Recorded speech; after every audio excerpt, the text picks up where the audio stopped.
Good morning class. आज हम start करेंगे वितान से। तीसरा चैप्टर है हमारा अतीत के पन्नों से। ये ओम थानवी जी का लिखा हुआ है और इसको हम पढ़ेंगे आज। मैंने आपको ग्रुप पे इसका पीडीएफ भी सेंड कर दिया है और जो चैप्टर है फोर्थ वाला वो तो हमारा रिड्यूस हो गया है। ओम थानवी जी के बारे में, इनका जन्म है 1957 में और इनकी शिक्षा दीक्षा बीकानेर में राजस्थान विश्वविद्यालय से व्यावसायिक प्रशासन में एमकॉम। 1980 से 1989 1980 से 1989 तक 9 वर्ष राजस्थान पत्रिका में रहे। उसके बाद है अभिनेता और निर्देशक के रूप में स्वयं रंगमंच पर सक्रिय भी रहे। 80 के दशक में सेंटर फॉर साइंस एनवायरनमेंट की फेलोशिप पर राजस्थान के पारंपरिक जल स्रोतों पर खोजबीन कर विस्तार से लिखा भी है इन्होंने। और गणेश शंकर विद्यार्थी पुरस्कार मिला हुआ है इनको। 1999 से संपादक के नाते दैनिक जनसत्ता दिल्ली और कलकत्ता के संस्करण का दायित्व भी संभाला है इन्होंने।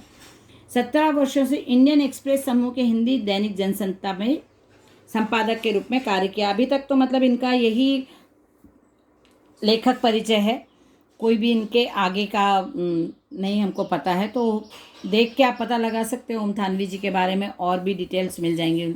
ये अतीत के पन्नों में उनका ये पाठ की जो विधा है ये यात्रा संस्मरण है। ये भी यहाँ पे स्टार्टिंग में आप देखोगे खोल के बुक को तो आपको पता चलेगा कि यहाँ पे पाठ के बारे में यहाँ पे सूची दी हुई है, उसको मैं आपको बताती हूँ। जैसे ये है अतीत के दबे पाँव। अतीत में दबे पाँव, ये ऐसा है। इतिहास हमें दिशा दे सकता है तो ऐतिहासिक नगर सभ्यता के विकास को दिशा दे सकते हैं। इसी संदर्भ में यह रचना ओम थानवी की यात्रा वृतांत और रिपोर्ट का मिला जुला रूप है, जो अब तक के ज्ञान में भारतीय भूमि ही नहीं विश्व फलक पर घटित सभ्यता की सबसे प्राचीन घटना को उतने ही सुनियोजित ढंग से पुनर्जीवित करता है जितने सुनियोजित ढंग से उसके दो महान नगर मोहनजोदड़ो और हड़प्पा बसे थे। लेखक ने टीलों, स्नानागार, मृद भांडों, कुओं, तालाबों, मकानों व मार्गों से प्राप्त पुरातत्वों में मानव संस्कृति की उस समझदार भावात्मक घटना को बड़े इत्मीनान से खोज कर हमें दिखलाया है।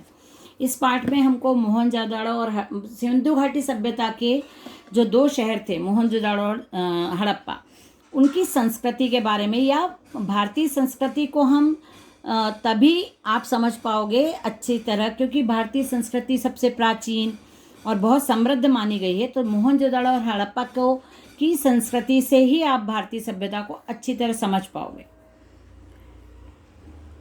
जिस प्रकार सिंधु घाटी सभ्यता एक समय प्राणधारा से तर थी, वहाँ की नगर योजना और वहाँ का जो नगर निर्माण था, वहाँ का जो जल संरक्षण और जल संस्कृति थी, वो सब हम इस पाठ में जान पाएंगे। तो मैं थोड़ा सा अभी हम आज स्टार्ट कर देते हैं पाठ को और इसको हम इस वीक में ख़त्म करेंगे। अतीत में दबे पाँव। अभी भी मोहनजोदड़ो और हड़प्पा, मोहनजोदड़ो और हड़प्पा के पास आप देखो पॉइंट, मतलब 1 और 2 करके ऐसे लिखा हुआ है रेड से, तो उसको यहाँ पे नीचे हम समझ सकते हैं कि क्या है उसका। पाकिस्तान के सिंध प्रांत में स्थित पुरातात्विक स्थान जहाँ सिंधु घाटी सभ्यता बसी थी। मोहनजोदड़ो का अर्थ है मुर्दों का टीला। वर्तमान समय में इसे मोहनजोदड़ो के नाम से जाना जाता है। मोहनजोदड़ो मतलब सिंध, मतलब सिंधी वर्ड लग रहा है आपको, प्रोनाउंसिएशन से भी लग रहा है, और उसका अर्थ होता है मुर्दों का टीला। हम इसको मोहनजोदड़ो के नाम से जानते हैं। अब पाकिस्तान के पंजाब प्रांत का पुरातात्विक स्थान जहाँ सिंधु घाटी सभ्यता का दूसरा प्रमुख नगर बसा था, ये था हड़प्पा। पहला है मोहनजोदड़ो और दूसरा है हड़प्पा।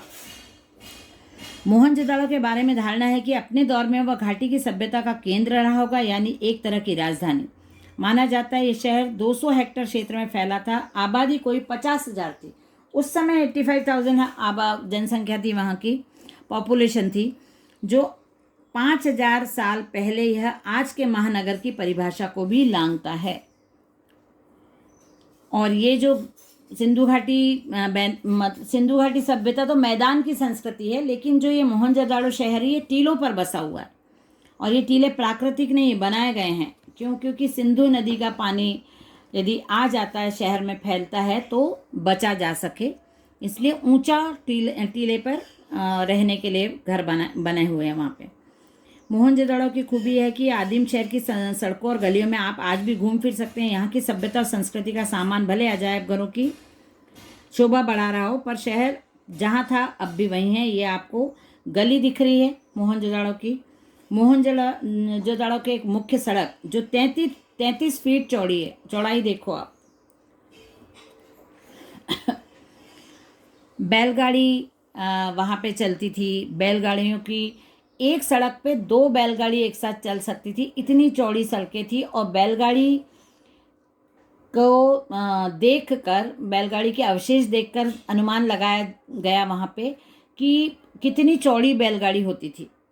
और जब इसकी खुदाई हुई इस शहर की, तो इतने सारे चीज़ें मिली वहाँ पे। मतलब यहाँ पे बताया गया है कि बड़ी तादाद में इमारतें, सड़कें, धातु पत्थर की मूर्तियाँ, चाक पर बने चित्रित भांडे। चाक पर मतलब जो वो रहता है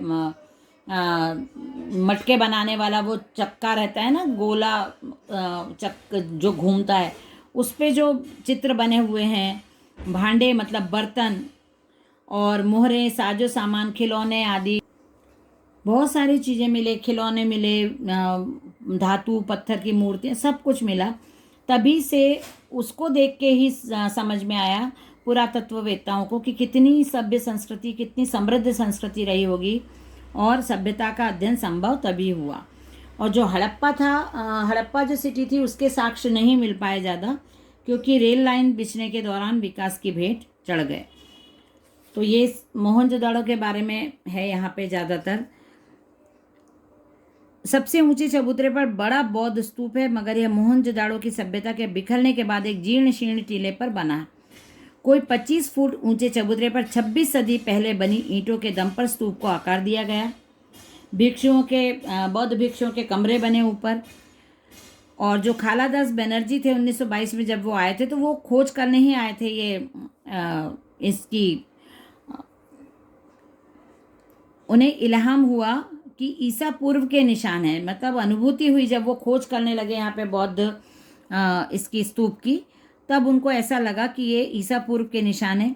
भारतीय पुरातत्व सर्वेक्षण के महानिदेशक जॉन मार्शल के निर्देश पर खुदाई का व्यापक अभियान शुरू हुआ। धीमे धीमे यह खोज विशेषज्ञों को सिंधु घाटी सभ्यता की देहरी पर ले आई।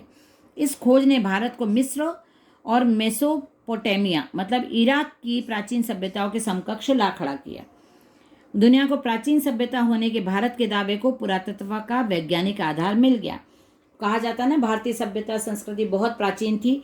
तो जब ये खुदाई हुई तो पुरातत्ववेत्ता और जो खोजी थे उनको ये वैज्ञानिक जो विद्वान थे हमारे आके, और जो पुरातत्ववेत्ता थे, उनको ये बात साक्ष्य मिलने लगा कि हाँ, भारतीय सभ्यता वाकई में प्राचीन और समृद्ध है।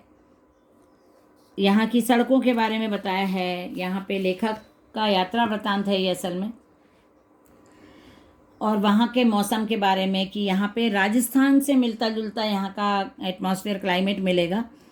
रेत के टीले नहीं हैं खेतों पर, रेत के टीले नहीं है। राजस्थान में रेत के टीले होते हैं, रेतीला वो होता है वह स्थान है राजस्थान, लेकिन यहाँ पर रेत के टीले नहीं। खेतों में हरापन भी है, पर वही बाकी खुला आसमान, सूना परिवेश, धूल बबूल, ज़्यादा ठंड, ज़्यादा गर्मी, ये राजस्थान की सब वातावरण से मिलता जुलता है। यहाँ पे सिंध की धूप चौंधियाती है। तस्वीर उतारते वक्त आप कैमरे में जरूरी पुर्जे न घुमाएं, तो ऐसा जान पड़ेगा जैसे दृश्यों के रंग उड़े हुए हों।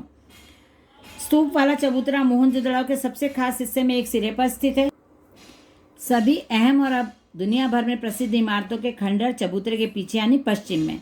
इनमें प्रशासनिक इमारतें, सभा भवन, ज्ञानशाला और कोठार। कोठार मतलब जहाँ पे जैसे गोडाउन जैसा रहता है ना, भंडार गृह या गोडाउन बोल सकते हैं, जहाँ पे कलेक्ट करके रखा जाता है। वह अनुष्ठानिक महाकुंड भी, जो सिंधु घाटी सभ्यता के अद्वितीय महाकौशल को स्थापित करने के लिए अकेला ही काफ़ी माना जाता है। असल में यहाँ यही एक निर्माण है जो अपने मूल स्वरूप के बहुत नज़दीक बचा रह सका है। बाकी इमारतें इतनी उजड़ी हुई हैं कि कल्पना और बरामद चीज़ों के जोड़ से उनके उपयोग का अंदाजा भर ही लगाया जा सकता है बस। नगर नियोजन। नगर नियोजन मोहनजोदाड़ो की सबसे ज़्यादा अनूठी मिसाल है, क्योंकि इसके नगर का नियोजन इतना अच्छा हुआ है कि उससे पता चलता है कि कितनी सभ्यता और कितनी, मतलब इतने साल पुराने भी हमारे यहाँ कैसे नगर बनाया है और क्या क्या ध्यान रखा गया है, ये अब हम आगे की क्लास में कंटिन्यू करेंगे। ठीक है, चलिए बाय।